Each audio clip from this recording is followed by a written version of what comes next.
The Great Depression in the United States was full of phenomena that made life difficult for peaceful citizens. Here you have mass unemployment, poverty, hunger, and, as a result, a rise in crime. The number of gangsters grew, but not everyone managed to leave a mark in history. Agree, to stand out in the time of such celebrities as Al Capone or John Dillinger, you had to try hard. However, the hero of today's video, George Kelly Barnes, coped with this task. George Kelly, or Machine Gun Kelly, as he was nicknamed for his love of the Thompson submachine gun, went down in history as a man who earned a record sum of $200,000 by kidnapping oil tycoon Charles Urschel. Well, and also as the first famous gangster who was caught by FBI agents. If you type information about him into a search engine, it seems that his entire gangster career is limited to these achievements. But what if I told you that not everything is so simple and Kelly's biography is much more eventful than it might seem at first glance? And what else exactly was in the life of Machine Gun Kelly? You will find out in this video that you can write scripts for a movie about. Meet George Kelly on the other side of the law. Often in the comments you ask about the names of the films from the video. As I understand it, few of you know that they are posted on our Telegram channel, where all the prohibited stuff from the videos is also posted, which we cannot insert during editing due to YouTube rules. The link to the channel is in the description under the video. And if you do not want to go to Telegram, then write in the comments what films are used in the video. There is very little information about Kelly's family and early life. We know that he was born on July 18, 1895, into a middle-class Catholic family. We do not have exact information about what his parents were like. Rumor has it that Kelly was the product of a loveless marriage and that his father George Sr. was unfaithful to his wife. Upon learning of this, the enterprising George Jr. immediately offered his father a deal. Silence in exchange for more pocket money and free use of a car. Kelly's father may have played an important role locally and, according to some sources, used his connections to repeatedly get his son out of trouble. In 1917, George Kelly entered college, now known as the University of Mississippi. Perhaps the only positive thing that Kelly gained from his short period of study was meeting his first wife, Geneva Ramsey, to whom he became engaged in 1919. On January 27, 1918, Kelly left college and never returned there. It is obvious that knowledge and the academic degree that he could receive within its walls did not interest Kelly at all. He probably had two reasons for entering college. The first was his father's desire to see his son attend college, since despite their strained relationship, his father would only support George financially as long as he remained in school. The second was the opportunity to make more money through bootlegging. Kelly had been successfully selling illegal liquor in high school and always had a decent amount of money in his pocket. College, which brought together many young people, seemed like an excellent place to expand his business. Apparently, having built up some kind of client base, Kelly decided that was enough and threw himself into work. Before Prohibition, Kelly sold whiskey and other alcoholic beverages semi-legally, and after the rules changed in the liquor market, he quickly adapted to selling under the counter. On January 13, 1928, Kelly was arrested for the first time for selling alcohol on an Indian reservation. He was sentenced to 3 years in Luinth, Oklahoma. While in prison, Kelly met and became close with some of the most talented criminals of his time. His list of friends included such figures as Thomas Holden, Francis Keating, Frank Nash, Harvey Bailey, Vern Miller, Lawrence Devall, and Fred Kerr. These prisoners already had experience in robbing trains and banks, which they were not averse to sharing. Kelly listened with interest to their stories of robberies and shootouts with police officers and was eager to learn from his new acquaintances a trade different from the bootlegging he knew. Leavenworth records show that Kelly was a model prisoner and worked as a trustee in the prison accounting department. This position allowed him to facilitate the escape of his friends. On February 28, 1930, Holden and Keating left the Leavenworth territory using forged trustee passes. And although Kelly was later suspected of assisting Holden and Keating, nothing was ever proven. And this story had virtually no effect on Kelly's prison record. About 4 months after his friends' escape, George was released early. 1930 was a busy year for him. In the first months, he left Leavenworth, organized his first bank robbery, and committed his first kidnapping. Later that year, just a week after the second robbery, George remarried. Incidentally, his first wife left him before he ended up in prison. Remarkably, their breakup did not affect George's relationship with her relatives. For example, he respected his late father-in-law so much that he included his last name in his new name, George Ramsey Kelly, and his brother-in-law Langford would do him a favor when Kelly was already a wanted criminal. But we'll talk about that later. George's second choice was Catherine Tom, née Brooks. The wedding ceremony took place on September 26, 1930, in Minneapolis, in the Olivet Methodist Church. It is noteworthy that the wedding took place without the presence of relatives from both sides. George was not the first husband for Catherine, and not even the first partner involved in crime. Moreover, in 1925, she herself was arrested for participating in a robbery in Oklahoma City. Catherine was in a relationship with a jewelry salesman from St. Louis, and when several pieces of jewelry were stolen from his establishment, she was involved in this case as an accomplice of the criminal. The details of this incident are unknown, as, in general, are other details of Catherine's life at that time, except that for some time she worked as a manicurist at a hotel in Oklahoma City. As a result, Catherine was found guilty and received a 5-year sentence in the McAllister Correctional Institution. However, her lawyer filed an appeal and achieved the overturning of the sentence. In the mid-1920s, Catherine, her daughter Pauline, and her parents Ora and James Emery Brooks moved to Coleman, Texas. Here, James opened a small grocery store, and Ora began offering furnished apartments in an old 2-story house that became known as the Winster Hotel. Catherine helped her mother and worked part-time at a cafe. In Coleman, Catherine married a certain Charles Tom, who was engaged in bootlegging. He and Catherine lived in marriage for only a couple of years, until on Sunday evening, April 30, 1928, at about 9:30 a.m., Church shot himself in the head. He was taken to the hospital, but despite all the efforts of doctors, he died the next day. A note was found in Charles's house in which he explained that he blamed no one but himself. The investigation confirmed that he wrote this message himself, and it was indeed suicide. However, the myth still persists that the calculating Catherine killed her husband with her own hands and wrote his suicide note herself. Perhaps the persistence of this legend is explained by the fact that after her husband's death, Catherine found herself in a very comfortable position. Having sold Charles's property, Catherine bought herself a nice house in Fort Worth, Texas, and lived there until she met Kelly. Well, history is silent about how this meeting took place. In general, many historians underestimate Kelly, believing that the kidnapping of Urschel was the only outstanding case in his career. Documents indicate that between September 30th and May of 1933, Kelly robbed 11 banks. In addition, there are several robberies in which Kelly's participation has not been proven, but is quite possible. In 1932 alone, Kelly carried out 6 robberies, and who knows, perhaps if George had not been so eager to engage in kidnapping and had remained a robber, he would have surpassed even Dillinger. The beginning of this field was the Wilmar Bank. At this time, Kelly had already divorced his first wife, who refused to put up with his alcoholism and work as a bootlegger, and met Catherine. They were going to get married, and George needed money. The more the better. This was the first reason to rob a bank. Another reason was his friends from Leavenworth, who were persuading him to a new way of getting rich and offering their support. His first bank robbery took place in Wilmer, Minnesota, on July 15, 1930. Wilmer was the county seat, located 100 miles west of St. Paul with a population of about 19,000 by 1930. There were several banks in the town, but Kelly and his crew chose one of the most promising. In addition to George, the men involved were Harvey Bailey, Vern Miller, Thomas Holden, Francis Keating, Frank Nash, Samuel Stein, and possibly a few others. Here's how it happened, according to eyewitnesses. Around noon, 3 or 4 armed men entered the bank while the others waited in a car. One of the thieves definitely had a Thompson submachine gun. There were 24 customers and employees in the bank at the time. The robbers ordered everyone to the floor and headed for the vault, apparently asking one of the employees to open it.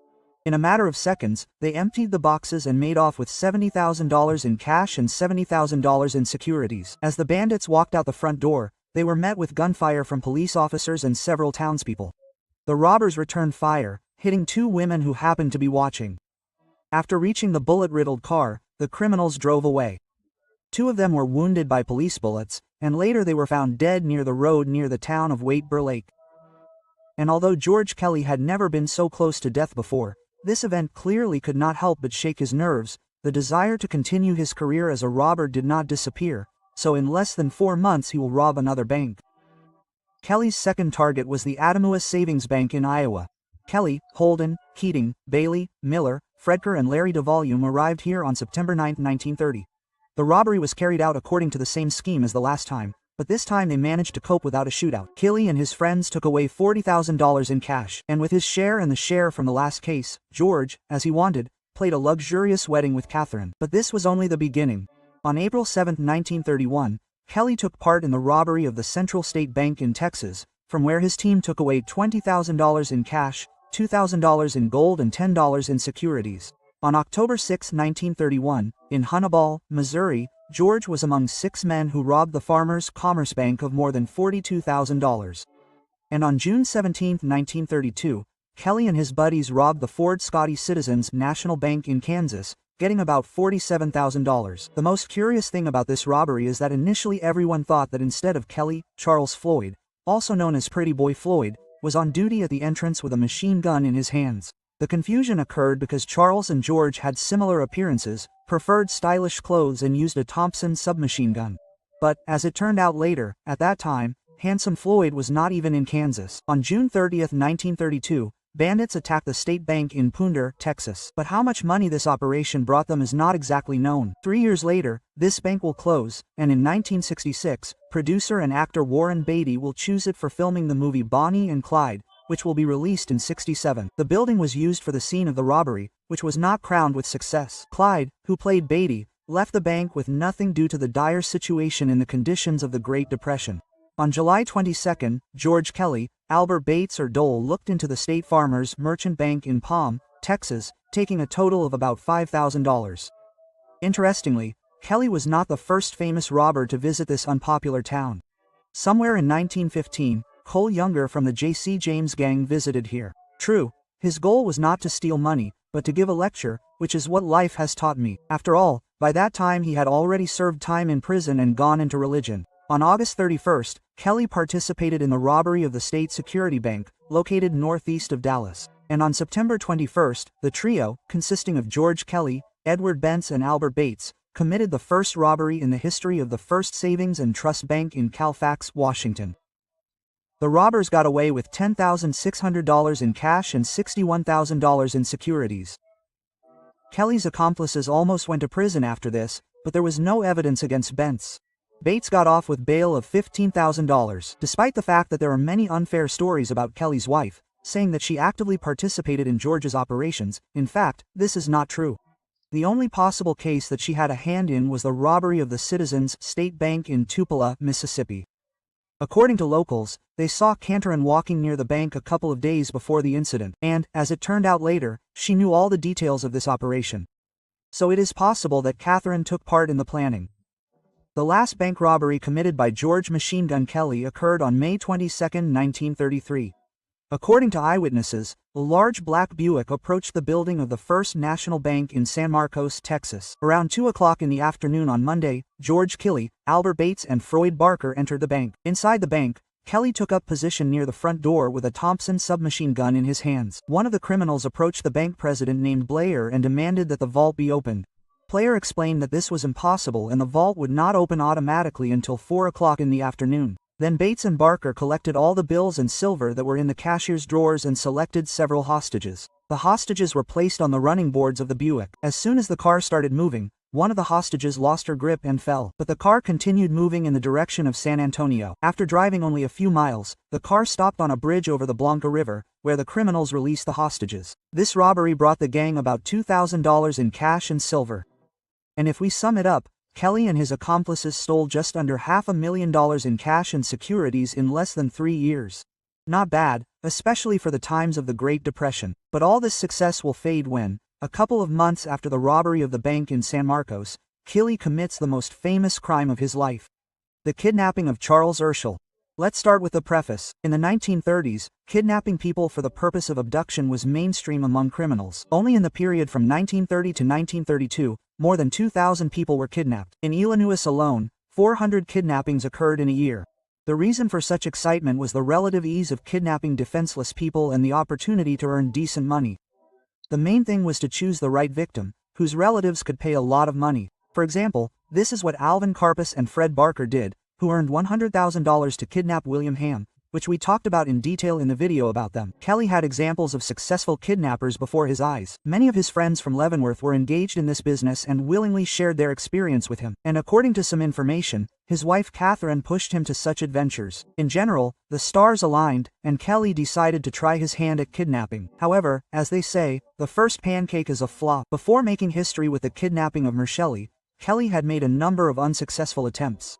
The details of his first failed kidnapping are unknown, but we do know that he teamed up with a criminal named Bernard Phillips, whom he had met in Leavenworth, for the job. At first, everything seemed to go according to plan. Their chosen man was successfully kidnapped. However, when Phillips remained guarding the hostage, his revolver went off, killing the man. Phillips assured Kelly that it was an accident, and then disposed of the body. The main mystery of this strange kidnapping remains whether George and Phillips received the ransom. Phillips later offered Kelly to participate in another kidnapping. However, the second attempt went a little better. Kelly warned Phillips that the victim did not have enough money in the bank to pay for his release. However, this did not stop his comrade. Eventually, realizing that Kelly was right, Phillips released the prisoner, instructing him to collect as much money as possible and meet him at a designated location. For this meeting, he borrowed Kelly's Cadillac, but the prisoner was no fool and immediately reported everything to the police. Although Phillips was not caught, a warrant was issued for Kelly's car, and George had to quickly change his vehicle and his place of residence. After that, he swore off dealing with Phillips.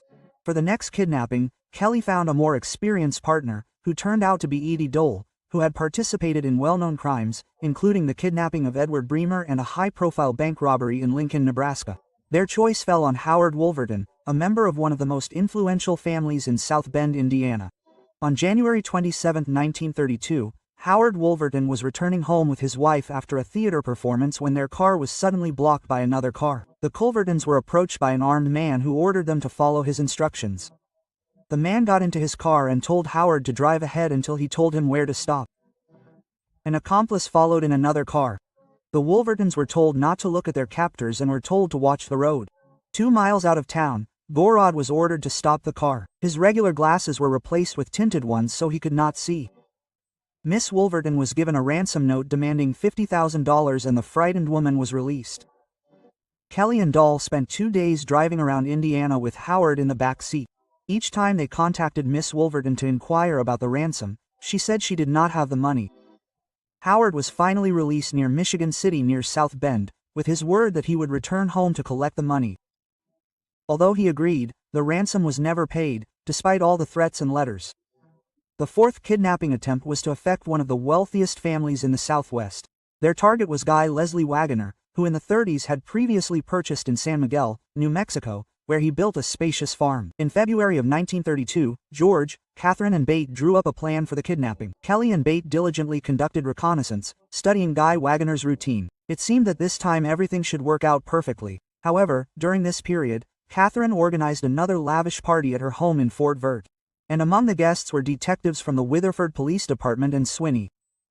This pair not only helped to uncover the plan to steal the wagon train, but also provided information that became key to the Urschel case. Believing them to be corrupt, Catherine let them in on many secrets concerning the criminal operations of Georgie and his colleagues. At the party, she detailed the plan to kidnap Guy Wagoner, of which she was very proud. Neither Weatherford nor Sway assured her that they would help her husband if necessary.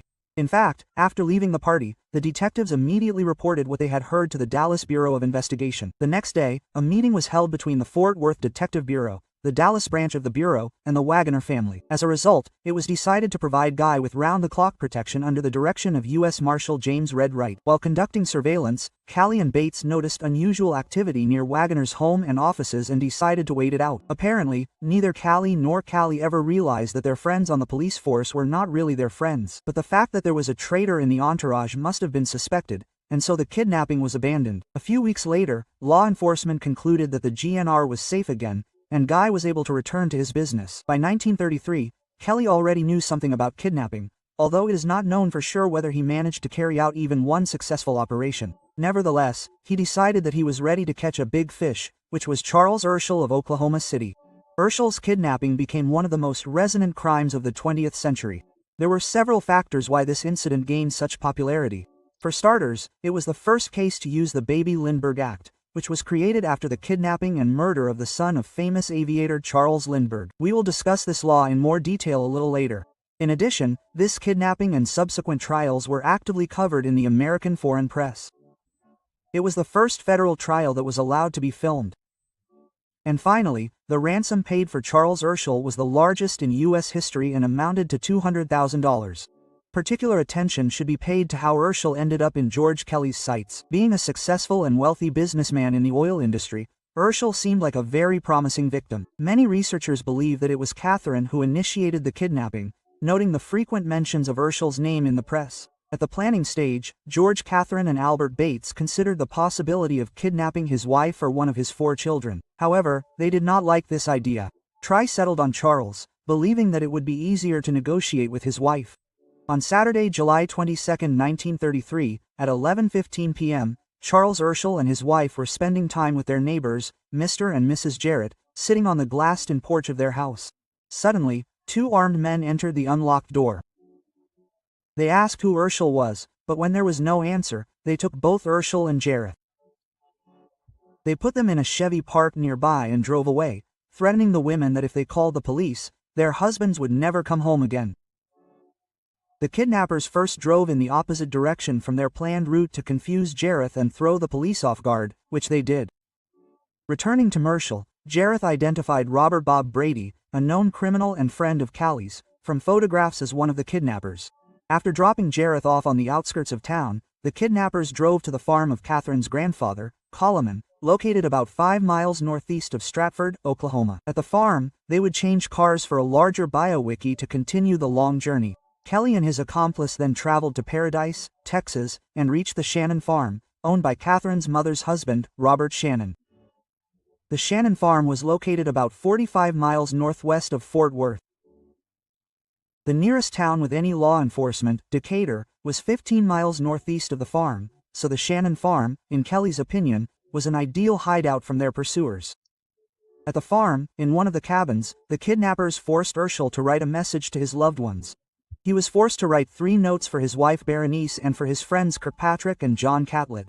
The letters, along with a ransom demand, were to be sent to Catlett's address. The ransom demand, prepared in advance, spelled out all the details, including the use of Federal Reserve bills in denominations of $20, which were in circulation. The kidnappers carefully insured themselves against the possibility of being deceived. In order to give an answer to the interested return from Urschel, the party had to publish the following advertisement in the Daily Oklahoman with the number of the post office box. For sale 160 acres of land, a good 5-room house, a deep well. Also cows, tools, tractors, corn and hay. $3,750 for a quick sale. In general, everything was so carefully thought out that even the federal agents who took up the search for Urschel paid tribute to the professionalism of the kidnappers. A week after the publication of the advertisement in the newspaper, a letter arrived in John Catlett's mailbox indicating the place and time of the meeting. The kidnappers instructed Kirkpatrick to transfer the money. Initially, it was supposed that on July 29 at 10 p.m. the man would board a train from Oklahoma to Kansas, and at one of the stations they would give him a signal fire. And in case of a hitch, Kirkpatrick was to stay at the Munley Bach Hotel in Kansas under the name of Kincaid from Little Rock, Arkansas, and await further instructions. Fearing for the life of Urschel, whose murder the senders of the letter threatened, the federal agents could not accompany Kirkpatrick, but sending him alone with a huge sum of money was risky, so Catlett volunteered to help. It is known that the signal lights at the station were never noticed.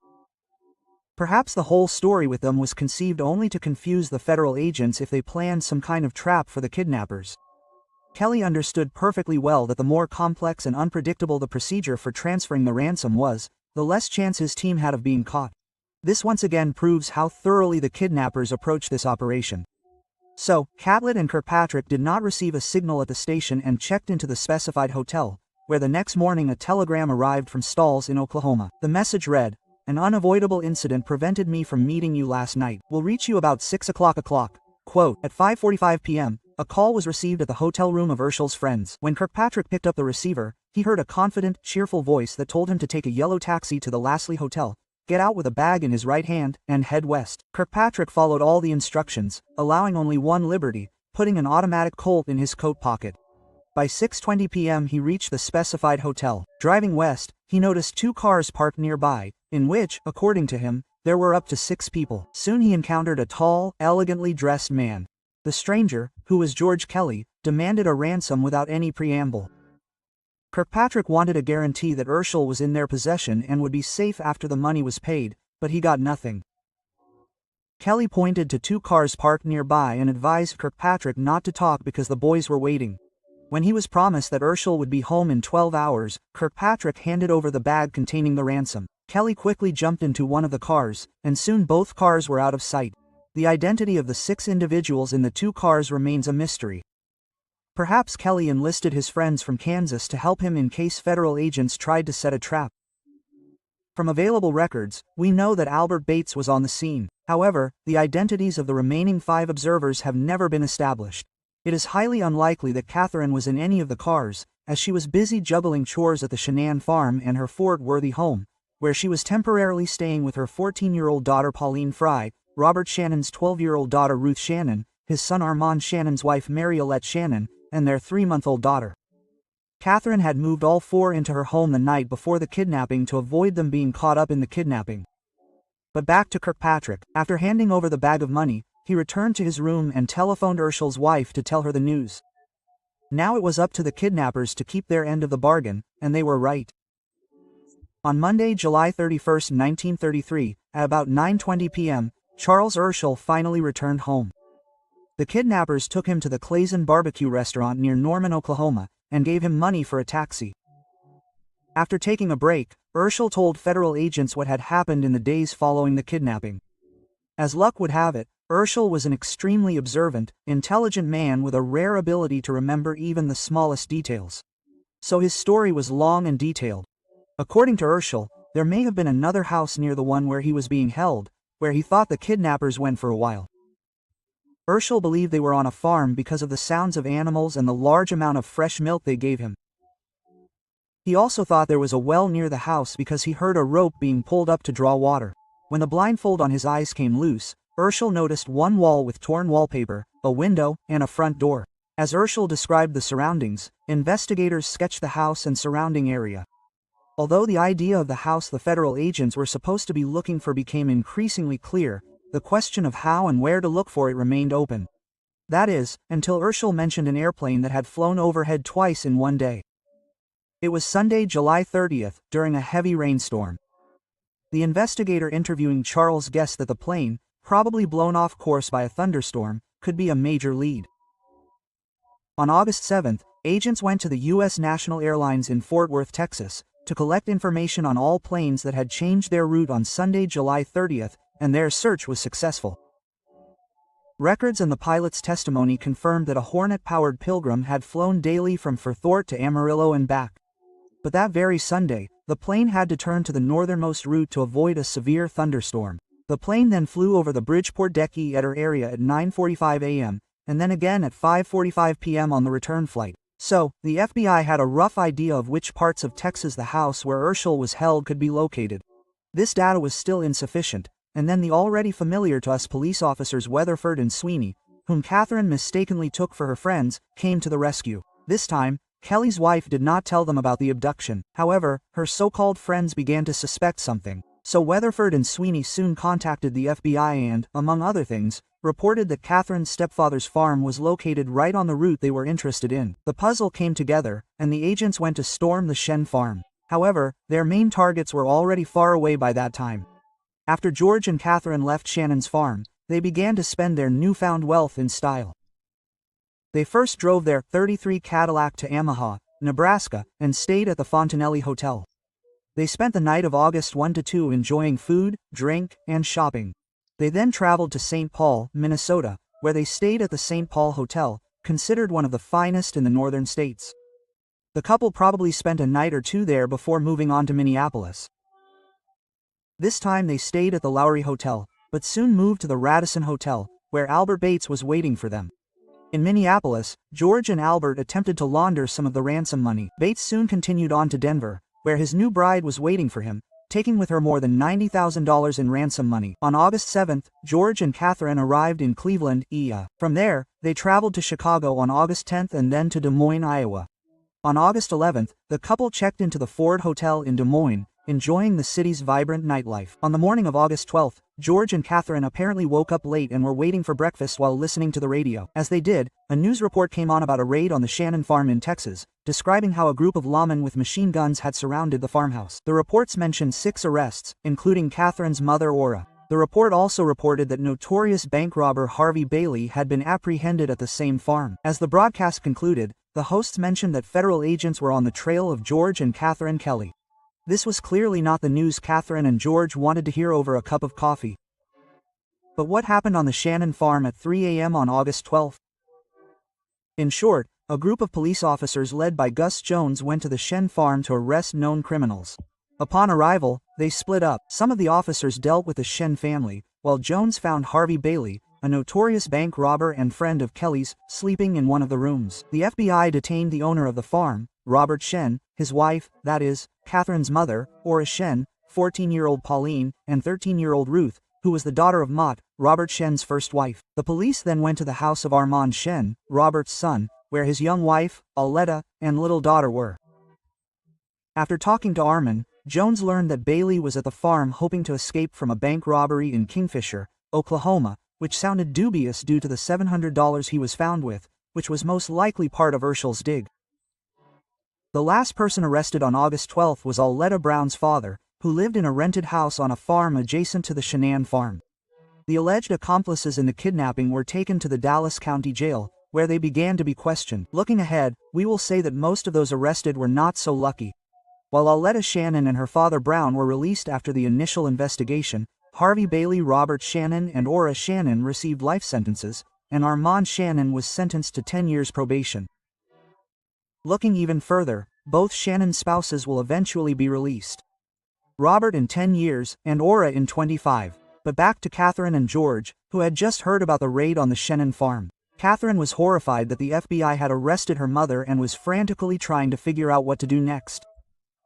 While George was furious that Urschel's kidnappers had been identified so quickly, he was convinced that they should immediately hide as far away as possible, while Catherine was more concerned about her mother's situation than her own or George's.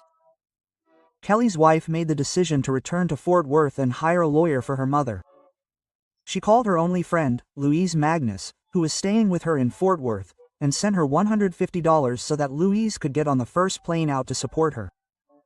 After Louise Magnus arrived in Des Moines, late on the evening of August 12, the three of them drove to Brownwood, Texas, and stayed at a hotel, where Louise registered under an assumed name. On August 16, upon arriving in Colne, George and Catherine headed to Catherine's uncle's farm just south of town. They needed to hide the so-called hot money they had gotten from digging Urschel. The owner of the farm, 43-year-old Shea Coleman, and yes, his last name is the same as the town, agreed to help.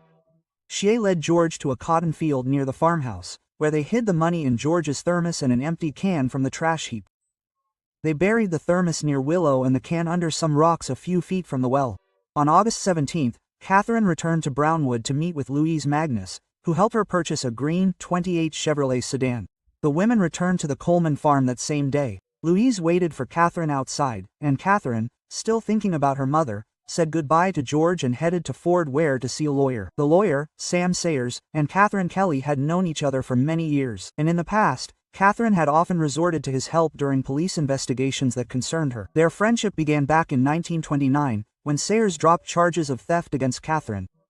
By 1933, his firm had already gained an established status and served many famous and dubious clients in the area, so Catherine had high hopes for them. However, after a few days it became clear that the Ora Shannon case would not be resolved as quickly and easily as she would have liked. Catherine's patience began to wear thin, and without waiting for a result, she returned to the Coleman farm on August 28. Contrary to her expectations, she did not meet Georgie there, but her uncle gave her a note in which Kelly warned that he was moving to Biloxi. Catherine quickly got ready for the road and went after him. However, she did not meet George in Biloxi either. There was no mistake or deception here. George Kelly actually left the Coleman farm on August 23 and headed for Biloxi, Mississippi. His plan was to wait for Catry, but one day, when Kelly was returning home after dinner, he heard a newspaperman shout, "Machine Gunner Kelly is in Biloxi. The feds are on his trail." Quote, at that moment, George realized that he needed to leave the city immediately, without returning to the hotel. Having a significant amount of money on him, he decided to take the next bus to Memphis. However, he had no way to warn his wife about this. After wandering around the hotels in Biloxi, Catherine found the one where George was staying under the alias she knew. However, she was unable to find out where he had disappeared to or pick up his things. Desperate, she left for Wake, Texas. At that moment, everything seemed hopeless to her. Her mother was in jail, her lawyer refused to talk on the phone because of a wiretap, and her husband was in the middle of nowhere. But suddenly, luck smiled on Catherine in the form of the Arnold family. This family included Luther William Arnold, his wife Flosie May, and 12-year-old daughter Gerald. They were homeless, traveling on foot from one city to another, without a car and carrying their modest belongings on themselves. In the fall of 1933, they went to visit a relative living in the small town of Bowie, Texas. To get there, they hitchhiked west. On September 4th, they reached Itasca, where Catherine, who introduced herself as Miss Montgomery from Brownwood, picked them up at a gas station. That evening, they all stopped at a nearby tourist camp, where Miss Montgomery paid for the places. And the next morning, she bought Flossie and Geraldine new clothes. After this, Catherine revealed her identity to them and asked Luther to do her a favor for good money, to which the man agreed. What he did not know at the time was that for the next few weeks he would be used as an errand boy. Using Luther, Catherine contacted her lawyer and on September 8th arranged for him to meet with colleagues willing to act on her mother's behalf. The next day, Catherine reunited with George in Coleman, Texas. However, how exactly they arranged the meeting is unknown. From Coleman, the Arnolds and Kellys went to San Antonio. From there, Catherine sent Luther on another errand, while she, George, and Gerald went to Casey Coleman's uncle to get some money from a stash, after which the three of them left for Chicago. Why they needed to take a 12-year-old girl with them is not entirely clear. Perhaps they just liked Geraldine, and Catherine and George decided to play at being parents.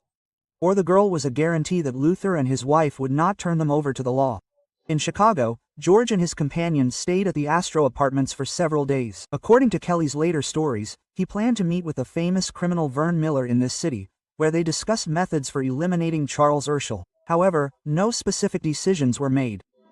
But on September 19th, an event occurred that made Urschel and his family tense up.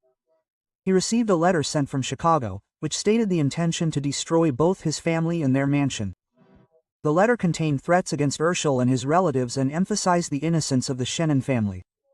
It was also claimed that criminal elements of the Oklahoma network were going to hunt Urschel. The letter was signed by Kelly and supplemented with his real fingerprints. The Bureau later came to the conclusion that it was written by Catherine's mother, who wanted to free her relatives, while George simply signed it. On September 22, George, Catherine, and Gerald left Chicago and headed to Memphis. Here they stayed at the home of John Tissanor. Tissanor, or Teach as his friends called him, worked as a mechanic for a Memphis company and did business at a dealership. George felt relatively calm in Memphis. He had friends and connections in the criminal world, as well as his former brother-in-law Langford Ramsey, who was still kind to him and did not refuse to help. In addition to the fact that Ramsey was the one who advised George to stay with his friend Teach, he was also a lawyer and the only person at that time who successfully passed the bar exam in Tennessee. So in the future, he could participate in the release of Catherine's mother. But first, Kelly had other plans for him. Soon after his arrival, George approached Ramsey with a request. He needed him to go with Gerald to the Coleman farm. The reason for the trip was simple. There were Catherine's fur coats to be picked up, which she had hidden in the barn, and a Pekingese dog that Kelly's wife had missed. It would seem like a bit of a fuss for the sake of clothes and a dog.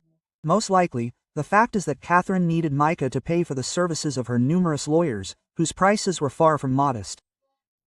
After Ramsey and Geraldine agreed, George asked Teach to help him with new plates for his car, which was not difficult for a mechanic. Teach managed to get a set of Arkansas plates to install on the '33 Chevrolet that Geraldine and Ramsey used to drive to Cole. On Monday, September 25th, at about 5 a.m., they arrived at the farm, where they were met by Saws Coleman. When Ramsey began to ask about the things that George and Catherine needed, Saws interrupted him, informing him that the farm was under surveillance. He advised Ramsey to leave the area immediately before anyone saw him, and he followed his advice. Ramsey and Gerald went straight to Fort Worth. From there, Langford sent 2 telegrams, one to Geraldine's father describing the situation, the other to Teach. Ramsey then told Geraldine that they were heading back to Memphis, but no such luck. The 12-year-old girl was tired of being told what to do and decided to do things her own way. With the $20 she had received from Catherine, she wanted to buy a train ticket to Oklahoma City. With Ramsey's consent, she did so and sent another telegram to her father, informing him of her plans. Her train was scheduled to arrive at RK Island at 10:15 p.m. that same day. Neither she, nor RSI, nor the Kellys knew that the Federal Bureau had already contacted Luther Arnold. He agreed to cooperate. Gerald's telegram was intercepted. Not only her parents were waiting for the girl at the station, but also several agents. Federal agents took the Arnold family to the apartment of their colleague Ralph Colm, where Floesim and Arnold were summoned for questioning. The agents did not suspect that an important event was being prepared. Geraldine, although a 12-year-old homeless girl with an unclear education, was distinguished by outstanding mental abilities. She remembered dates, names, places and times with amazing accuracy. From the first day, she told the agents in detail about the recent events of her life. When she was asked the key question, where George and Catherine were now, Geraldine answered confidently and accurately, "They are in Memphis." After this, the Arnold family was moved to Dallas, Texas, where they will remain for some time under the protection of federal agents. Temporary residence under fictitious names will continue until the family members are called to participate in the trial of George and Catherine Kelly. On Tuesday, September 26, in the pre-dawn hours, a key raid in the Urschel kidnapping investigation was scheduled. Ironically, the date held special significance for George and Catherine Kelly, as it was on September 26, 1930, that they tied the knot in Minneapolis. Well, this anniversary was one to remember. Unaware that their free life would soon come to an end, George and Catherine slept in a small house on Rainier Street, occupying the bedroom, while their friends John Tissanor and Travis Seymour rested on makeshift beds in the front room. The FBI, however, was in no mood for sleep. After meeting at the Memphis airport, agents and police officers drove to Tissanor's house in 2 cars. They arrived early in the morning, around 5:30 a.m., and were in position before sunrise. 2 federal agents stood behind the house, the other 2 near the entrance. Police Sergeant Arnay and Special Agent Rohrer approached the front door, which was inexplicably unlocked. They entered the front room and, not finding George there, continued their search. Moving into the bedroom, they found a woman fast asleep, whom they recognized as Catherine. When Rohrer returned to the hallway, Kelly emerged with his hands raised high. At this time, other officers were already entering to arrest Tissanor and Seymour. Arnay and Rohrer apprehended George and Catherine Kelly. The capture of the most wanted kidnapper ended without a shootout, since Kelly did not have the legendary Thompson submachine gun with him at the time. The detainees were taken to the Shelby County Jail, where they were guarded by agents. The next day, Langford Paul Ramsey, George's former brother-in-law, voluntarily surrendered to authorities, and a short time later, the Kellys were transported to Oklahoma City. Tissanor, Ramsey, and Travis were all willing to give written statements to the agents, but Georgie and Catherine were not. Kelly was selective in his stories. He shared information about his connections with several gangsters, including Verno Miller and Frank Nash. He shared some of his experiences as a bootlegger and bank robber. George chose not to talk about the attempted kidnapping of Urschel, not so much to reduce his sentence as because the experience was embarrassing. Kelly's interviews with the agents were informal, more like a conversation at Comines than a formal case file. He did not give a written statement. However, all of his statements were recorded by the agents and passed on to Hoover. Kelly's interviews were radically different from her conversations with George. Her goal was still to get her mother out of prison, and so she tried to provide information on the whereabouts of other gangsters, such as Verno Miller, who were still wanted. However, Gower was not going to make a deal, since his main targets were already under arrest, and he refrained from any compromises, believing in the abilities of his subordinates. Catherine even offered information on the location of the rest of the ransom for the kidnapping of Urschel. However, her ace in the hole did not work. Federal agents had Ramsey and Gerald, who knew that part of the ransom money was hidden on a farm located in the small town of Cole. Soon after the arrest, the agents went there and found the buried money, which amounted to $73,250. The trial of George and Catherine Kelly began on October 9 in Oklahoma City. Catherine was determined to prove her innocence in the kidnapping and save the reputation of her relatives. Well, George just went with the flow. In general, he was satisfied that the charges only touched on the kidnapping of Urschel, since there were much worse things in his biography. The Kellys were the first to face the consequences of the new Lindbergh baby law. The law was created in the wake of the kidnapping and murder of Charles Lindbergh's 2-year-old son, a tragic story that shocked the public so much that the U.S. Congress passed a federal law to that effect. Under the law, transporting kidnapped victims across state lines automatically became a federal crime. Federal Judge Edgar Vaught presided over the trial of Catherine and George Kelly. The prosecution was represented by Herbert Haight, the U.S. District Attorney, Joseph Keene, an Assistant Attorney General from Washington, and Leslie Saltier, a Special Assistant Prosecutor. The jury consisted of 12 elderly white men, and George Catherine Kelly's primary defense attorney was James Mathers of Oklahoma. From the outside, the trial looked unusual, to say the least. For the first time in history, reporters with movie cameras were allowed into a federal court, and they took advantage of the opportunity to film the trial participants like animals in a zoo. On the day of the trial, as the Kellys were entering the courtroom, Catherine saw her father and tried to approach him. But Federal Agent White blocked her path. George did not like White's behavior and raised the handcuffs in his direction, to which White responded by hitting George on the head.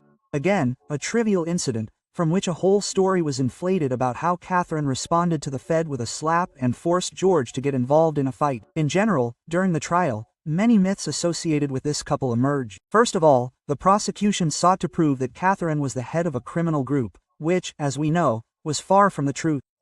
In addition, Hoover tried to convince the jury that Catherine actively supplied George with weapons, while the only Thompson submachine gun that she actually purchased for her husband was the very one used in the kidnapping of Urschel.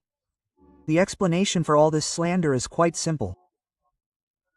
Hoover was worried that Catherine would use her looks and intelligence to convince an all-male jury, mostly older men, to believe in her innocence. Considering that Kelly's wife had the looks of a model, his concerns seem well-founded. On October 12, Judge Vaught sentenced both Kellys life imprisonment. From that moment on, Catherine and George went their separate ways. On October 14, George was placed in the familiar Levin, where Kelly remained until 1934. Then, on August 11, 1934, Kelly, along with 136 other gangsters, was transferred to Alcatraz Federal Penitentiary. A team of 60 U.S. Marshals, FBI agents, and railroad police officers was formed to guard the criminals. Georgie Kelly's imprisonment passed without any major incidents. They say that he loved to bicker and boast about his successes, sometimes exaggerating them. But in reality, he was just very sociable.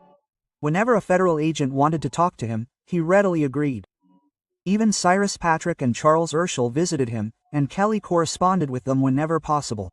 The warden of Alcatraz, James Johnston, became a close friend of Kelly and always spoke highly of him. George Kelly never considered the possibility of being released. He accepted the fact that he would remain within the prison walls until his death. However, in 1953, Joseph Clark, another friend of Kelly's who served as a chaplain at Alcatraz, urged his superiors to reconsider their decision regarding Catherine and George Kelly, which, of course, raised a wave of discontent from Hoover and his subordinates.